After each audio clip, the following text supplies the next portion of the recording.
Behind every great game is a team of passionate, creative, and slightly obsessive people making it all happen. At Happy Volcano, we've been pouring our hearts into Modulus, and in this new series, we want to introduce you to the people bringing it to life. Today, we're introducing you to the two newest members of the Modulus crew.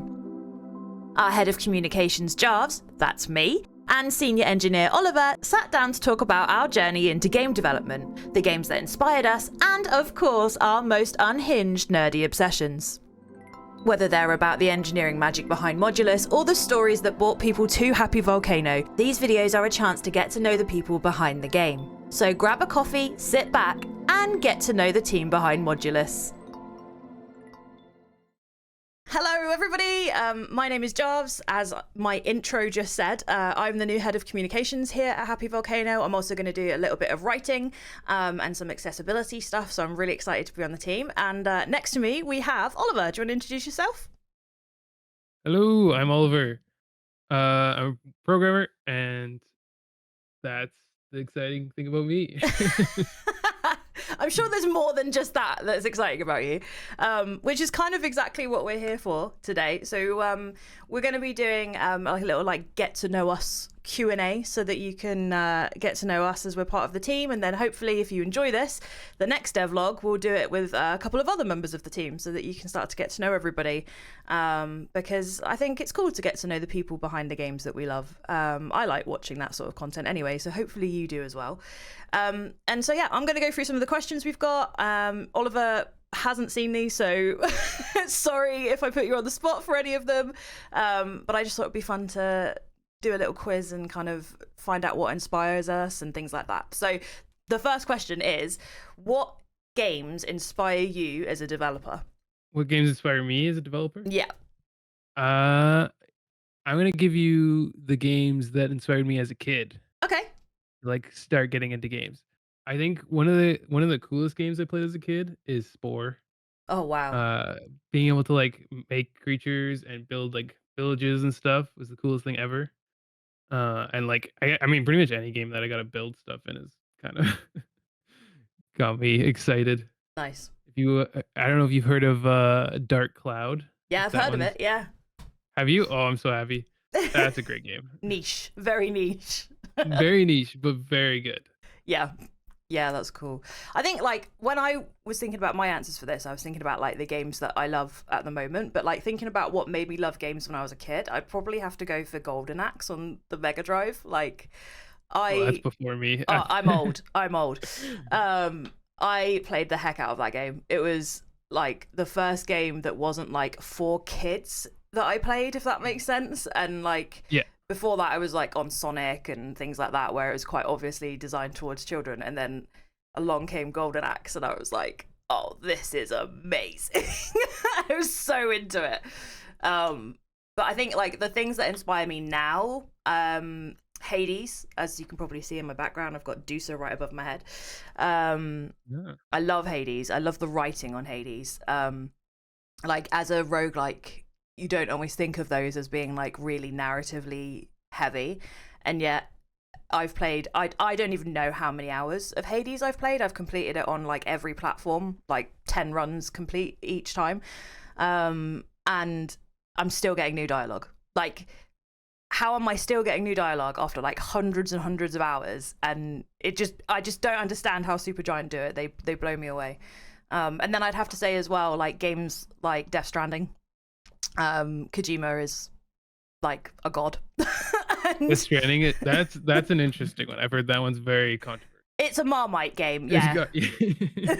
Some people really hate it and some people love it. Yeah. I don't think of it as a game, which sounds really pretentious, but to me it's an experience, because it's you almost feel like you've lived the experience that Sam goes through, because you're I don't know how to even explain how it feels, but I love it very, very much, and I'm very excited about the new one. But I think Kojima himself just inspires me, because he's not afraid to do things that are different and take risks and poke fun at things. And the new trailer, for example, for the second one, he literally blatantly had a guy look like Snake at the end of it, and it was everyone was sort of oh, he did that. Oh, it's so good. This guy puts like the bandana on around his head, and his hair's all the same as Snake, and it's so good. Only Kojima could get away with doing that as well. So yeah, I think he definitely inspires me. Okay, next question. What is your favorite genre outside of factory building and automation? My favorite genre. Yeah. Honestly, I play like everything. Indie games are very cool when they're creative. If you ever played things like one of my favorite indie games is like Inscription. You know Oh that one? wow, yeah, So good, so good. that was really Uh, cool. I want to play like Animal Wells when I want to play at some point, or like I had another one in my head. I've also played way too many shooters, and See, I'm not a shooter girl. I gotta quit playing them. Yeah. I played Marvel Rivals and got to Grandmaster Already? season 1, and then Okay. stopped playing. Haven't played it since. See, I think I might give that one a go. Because of its It's Marvel. very fun. But yeah, I'm Yeah. not a shooter girl. I like for a very long time I didn't play first person games. Like I played them when I was a kid, and then all of a sudden I started to feel like a little bit dizzy when I played them, so I stopped playing them. But then Outer Worlds came out, the Obsidian one, and that got me back into first person games because I was like, oh, this is amazing. So I'm slowly going back in, but anything that's like competitive multiplayer shooting, I'm like, no, that's not me. Yeah, Marvel Rivals might be a lot then. Yeah. A lot of effects and everything on the screen at once. Yeah, but it is Marvel characters, so it's cool. Sure. I've got like, I don't know if you can see him in the background, like my little Venom statue there from my Spider-Man game. So I like Marvel. Nice. I think for me, roguelikes are my favorite genre. I enjoy the loop and I enjoy the learning. I like, weirdly, I'm quite a ragey gamer. So like in games where I die and I feel like it's unfair, I get really annoyed. But in roguelikes, I don't, because I'm like, oh, I'm learning, so it's fine because I can start again and I can do something new, and I feel different. I don't know why. It doesn't make me mad, and other things do. But those, and then also RPGs. I love a good RPG. I'm really looking forward to the next Witcher game, and also, is it Dreadwolf? It's called, the one by the guys that are from CD Projekt Red. They're making like a vampire game. Oh, not isometric, but like that camera angle. Like the No. It's angle from above, it right? looks a lot like The Witcher 3, and it's the trailer came out not that long ago, and it was like a girl being captured by some like bandits, and then vampires come in and save her. Oh, I don't know this. Oh, it looks amazing. It looks so good. But and it's by the main people that worked on The Witcher 3, so I'm very excited about that. But yeah, so probably RPGs and roguelikes. Okay, what's a game mechanic you wish more games used? That's a hard one. This is a very hard one. Yeah. I'm gonna give. Okay, I have a funny answer. Okay. Because wait, what was? Because you know what's so fun in games is trains. Okay. One of my favorite games is Metro Exodus. Right. You're on a train. You go around the world. Very fun. Satisfactory related game. Trains, one of the most fun mechanics in the game. Get to deliver stuff around. Unrailed is a game I've heard of but never played. It looks very cool. It has trains. Fair. That's all I got. Do you know what? It would make Death Stranding a lot easier if you had trains to get around. True. Yeah. See. Okay, mine's like Put a bunch of really resources obvious on one. it. Yeah, I know, and then just ship it off. It would be great. Goes wherever you need.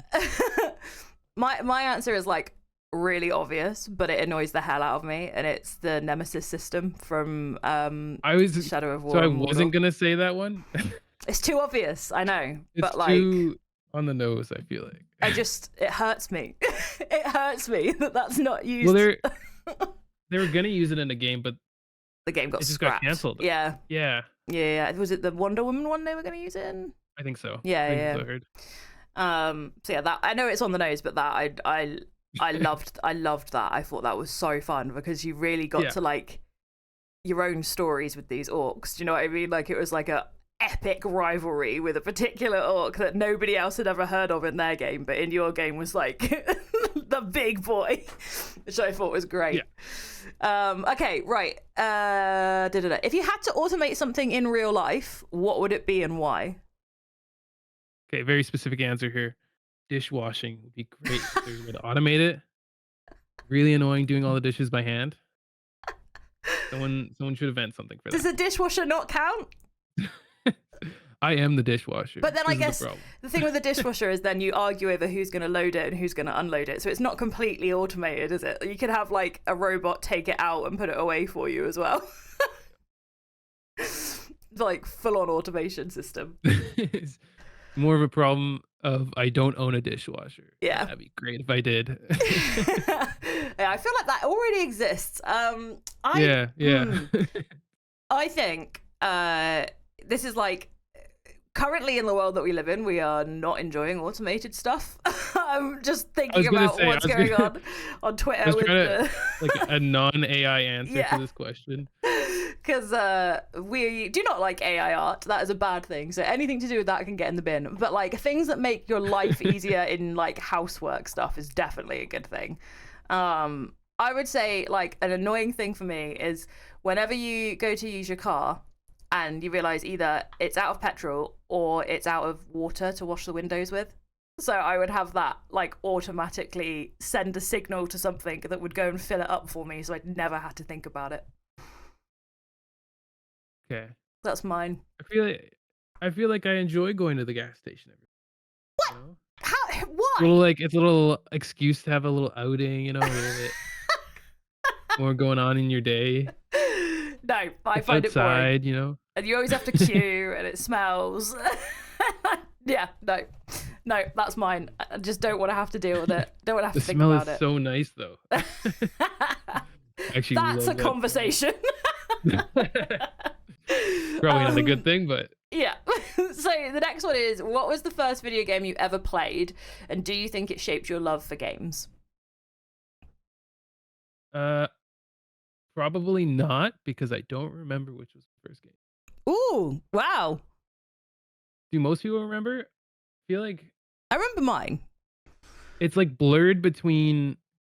I remember like the first game I ever made as a child and what got me into game development in the first place. That's cool. I remember that Tell because us that about was that. like I was really young. It was like so I think it was like Game Maker Lite was a Yeah. thing. So it was like this free app that you get on your computer, and my brother was excited about it and showed it to me. And then we spent all day making this little like top-down shooter where you could like go between like maybe 4 rooms and just shoot ghosts and it hit the arrow keys and then WSD to move around, and it was Nice. we were so pleased with ourselves. And then the next day we went to go look at it again and realized we didn't save. No! And then that was like maybe when I was like 10 or something, and it was like 3 years later I remembered that I had done that and I was like, that was really cool. And so I looked it up again and downloaded it and proceeded to spend the next rest of my life That's so learning cool. how to make games. That's really nice. That's the story. And my brother did not. My brother stopped using technology. Oh. So Well, two you're branching clearly paths. the cool one in the family, so, you know. I agree. Thank you. That's really sweet, though. That's nice. See, I didn't do anything that cool when I was younger. And this is how old I am. Like, my first video game was a little handheld Batman video game that was like in black and white. They used to have these like that were just one game on a handheld that existed. Wait. They were like licensed. I can't remember what it was I called. had that. I had a Spider-Man one that was like plug and play to the TV. Oh, cool. No, this was handheld. This was like a proper retro handheld one. And like I loved Batman. Like I'm a big DC nerd. I've got like a Superman tattoo. Like I love it. And I fell in love. I was like, I could be Batman? Like, this is amazing. And then ever since then, I was like, Dad, you've got to get me a console. You've got to get me a console. You've got to get me a console. And then eventually I got the Mega Drive and I was like, this is the best day. And ever since then, that's all I've done with my spare time. Just play video games. So, yeah, definitely inspired me. Okay, are you more of a completionist, a speedrunner, or a chaotic experimenter when you play games? What's a chaotic experimenter? Someone that just does random crap. Just goes God. off and does random things in games. I'm too much of a perfectionist to ever consider doing that. So you're a uh, completionist type. I'm definitely a completionist. I remember I was talking to my girlfriend and she was so surprised that I had completed multiple games and she's like, "Oh, I never finish any." Oh, really? I feel like that's like, is that a normal thing to like actually complete games nowadays? I don't I know. do. I do. Yeah? Yeah. I have to see a story through. So if I've invested in it, I need to see the story through to the end because part of why I play games is the story. Yeah. But then I also play games that are like a puzzle-based one or something like that all the way through to the end. But if I don't enjoy it, I will stop. So like it has to hook me in. So I'm not a complete completionist because I won't play it just because I've started it. But if I love it, I'll even go for the platinum. Like if it's a game that I really, really like, I'll want to do everything in it. So I'll go back and find all the trophies and things like that as well. But I think I'm also a little bit of a chaotic experimenter because I'm the type of person that will like, can I do this? Like the first thing I do in any game is fall off of a ledge to see if I've got fall damage, for example. Like I will just run off the edge of something and be like, will I die? I need to know. And then I also like to like just do all of the side content in an area before I move on with the story. Like all of it. So I won't, it's like 100%. That's what you got to do. And find everything. You check every little item and everything. Yep.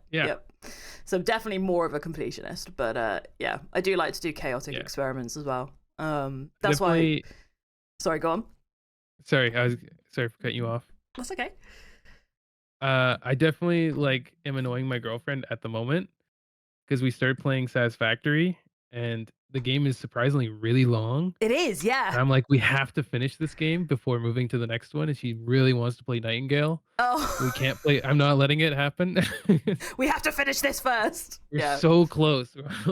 Last little bit. You can do it. It needs to happen. It needs to. My next one that I need to finish is I basically started playing Like a Dragon in Hawaii. I can't remember what it was called now. The sequel to Like a Dragon with Ichiban, the Yakuza game. And like then I had my baby and then I was like, I had no time to play games. So all I've played since then is like little tiny indies that I can just get done in one go sort of thing. Or I played Dave the Diver every day when he was first born because I could like play through that bit by bit.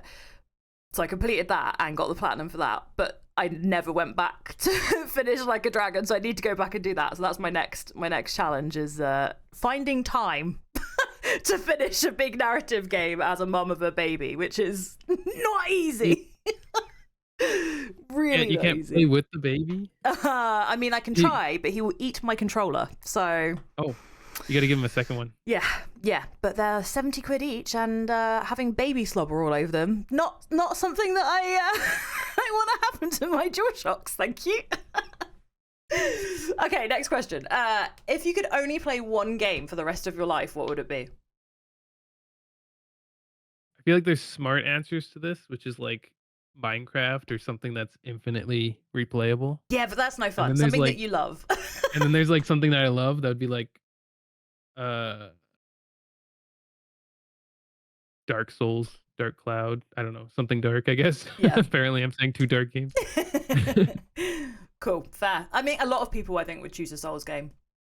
Yeah. I am not a Souls player. I do not enjoy Souls games.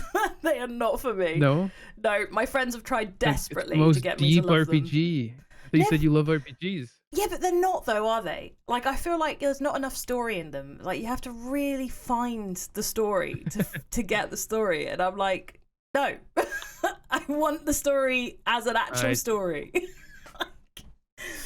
So yeah, they're not for me. And also I find them really unfair. Like, I played Demon's Souls when it came out on PS5. And I was streaming it. And my friends knew I hate these games. So they like forced me into streaming it. And I died in the first area, and then it cut your health in half. And I was like, I can't do it with a full health bar. How the frig am I supposed to do it with half a health bar? And that was it. I was like, this is just poo. Okay. Micro isn't liking this game. No. Oh no! It was at this moment that she knew. She f***ed up.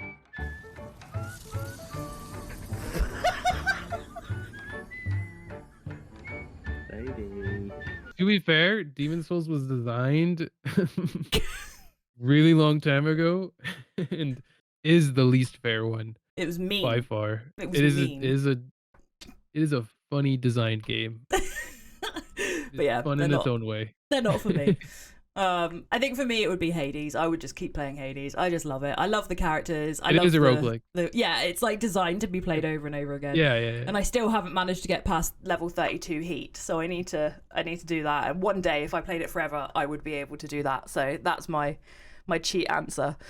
Or Sayonara Wild Hearts, because the tunes are banging, and I would just go back and listen to the music all the time. It'd just be great. I feel like you're not blocked from listening to music though.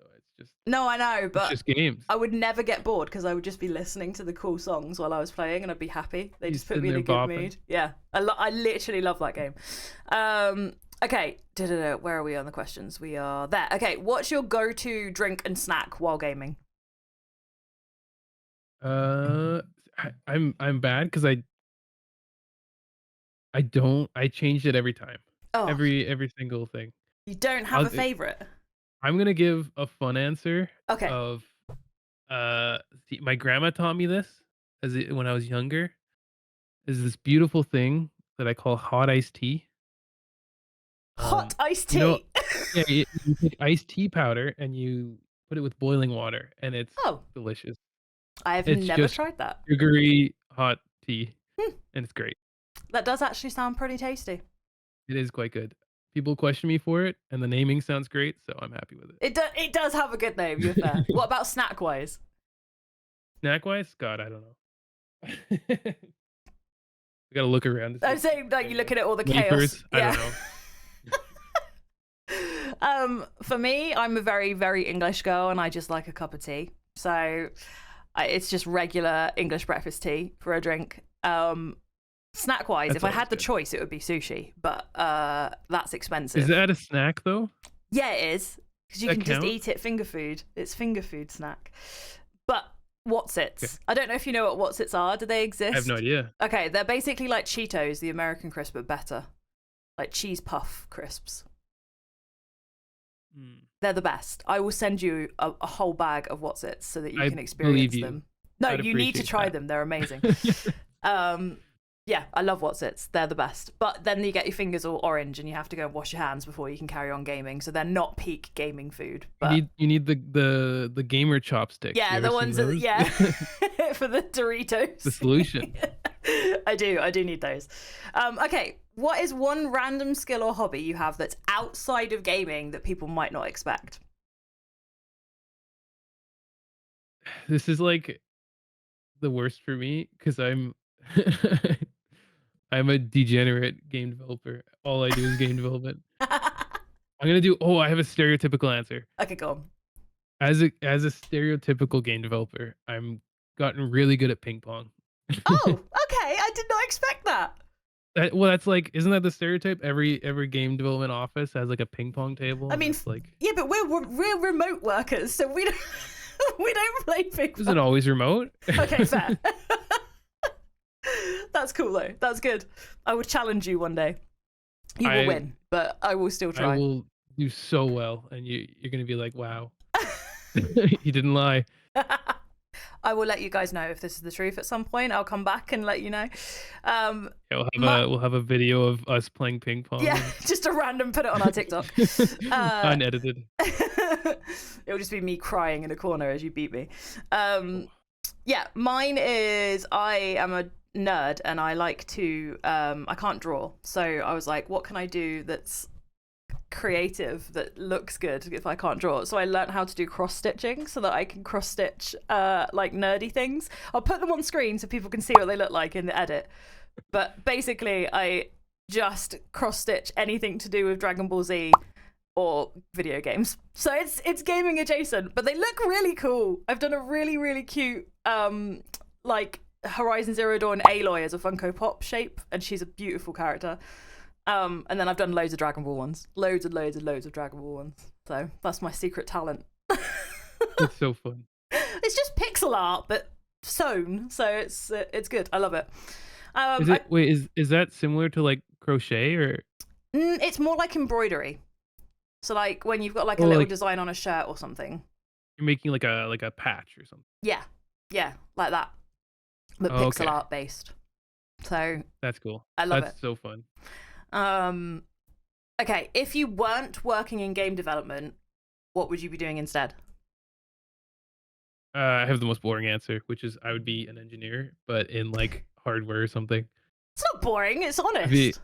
I mean, true, but it's like I'm just gonna do the same thing, but just not in games. Just not in games. I'll still be a software engineer. I don't know. Yeah, fair. Mine I already did, so it's weird. Like I was a drama teacher before I got into games, so very different. That's so fun. So yeah, I already had a different career, and it was amazing. I loved it, but I love working in games more. So I'm happy where I am, but I have had a second life already. I was gonna say, did you get fed up with the kids and that's why you left, or no, because you got a kid now? I love the kids. The kids are the best bit. But yeah, no, just time for a change. So into video games because it's the best thing in the world. Okay, so do you have a favorite work playlist or song that you listen to on repeat while developing?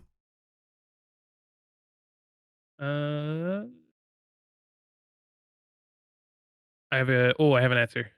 Good. Arcane songs. Oh yeah. All the songs from Arcane are so good. I like the Imagine Dragons one. That's like such a track. Yeah. What's the line is amazing. Yeah. I forget who it's by. Wait, I should know this. I'm really bad with bands and stuff like that. I'm gonna look it up quick. Go. The music from both seasons was just so well picked. It was 21 Pilots. There you go. Yeah. Yeah. They did a good one for the Suicide Squad movie as well. Soundtracks. I like soundtracks. I haven't seen Suicide Squad. I'm sorry. Oh well, you're not missing much. The first one was terrible. Watch the second one though. The one that James Gunn did. That was really good. Anyway, music wise, I've already answered it, but I listened to the Sayonara Wild Hearts track OST a lot. I think that's really good. Death Stranding soundtrack. I listen to that a lot as well. Makes me cry though. It's really emotional. Listening to the soundtrack? Yeah, the soundtrack makes me cry because like oh my goodness, it's emotional. So I only play that if I'm in a really good mood. Otherwise, it ruins me. And then also I have like a playlist of like just game scores that I listen to quite a lot. That's got things like the Aloy's theme from Horizon Zero Dawn that Julie Elvin sings on. Her voice is like literal gold. It's beautiful. And then like the music from God of War, like just big soundtracks from games that I really, really like, score-based ones, because they zen me out. And I'm just like, I remember fighting this monster when I was listening to this last, and it just makes me feel good, and I'm happy, and yeah. Game music. What a surprise. Yeah, I was gonna say. What a surprise. Okay, what's the best piece of advice you've ever received in your career? I don't know. I don't think I have an answer to this. Oh, it's hard, isn't it?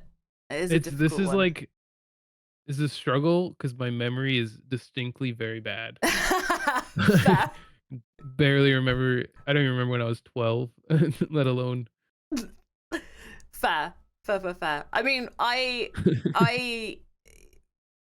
mine is weird because it was advice that I received when I was a teacher, like when I was doing my teacher training, but it's very applicable to my game career. Because up until now I've worked a lot in community, and I do a lot with like community management and stuff.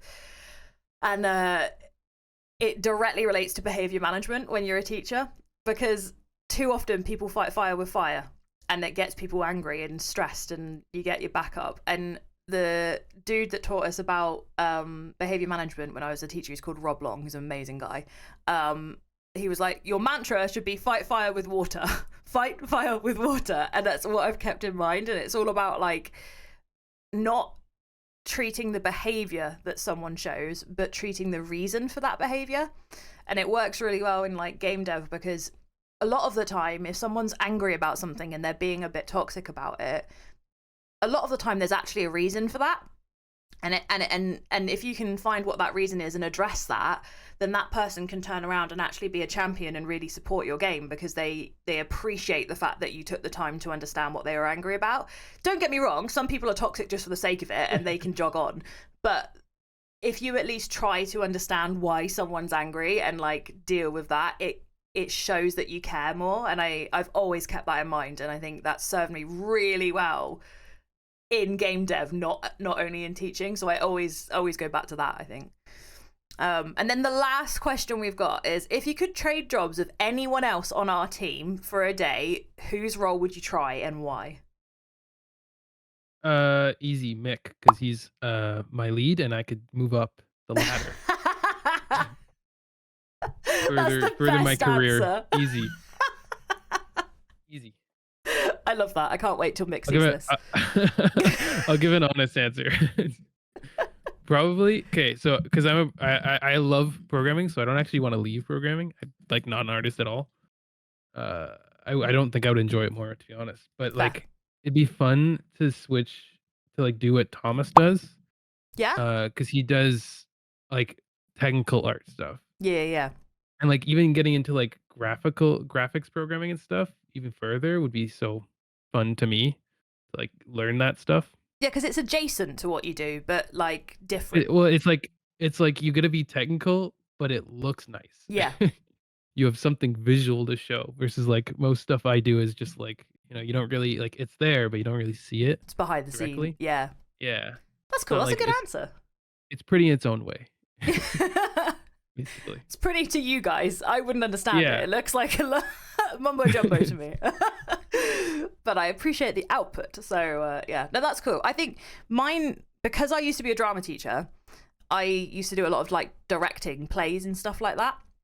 And I really enjoyed that side of things. So I think for me, it would literally be David, and not because he's like in charge of the game, but the creative director side of it, like getting to direct a game and see the big picture. And I think that would be so fun. Like I would love that side of things, and to see like how different it is directing a game versus directing a live performance, and like kind of working around that. I think that would be really, really fun. I think I'd enjoy that a lot, but it's also high pressured. It would make me so stressed. Yeah. But it would be cool. It would be cool to like watch him for a day and like see what he does and like shadow him. I think that would be fun. Yeah. But yeah, that was cool. Well, thank you for taking time out of your busy schedule to sit down and talk to me. I really appreciated it. Hopefully everybody enjoyed our random ramblings for the last little while. And yeah, if you guys enjoy this, let us know in the comments or in the replies if you're watching it on Steam, for example, because we would love for you to get to know the rest of the team. So let us know, and also if you've got questions that you want answered as well that we didn't think of that are more fun or more on the spot to put people at, let us know, because we'll try and put those in and have some fun with it. So right, thank you very much, Oliver, and Thank you. we'll catch you soon. Bye.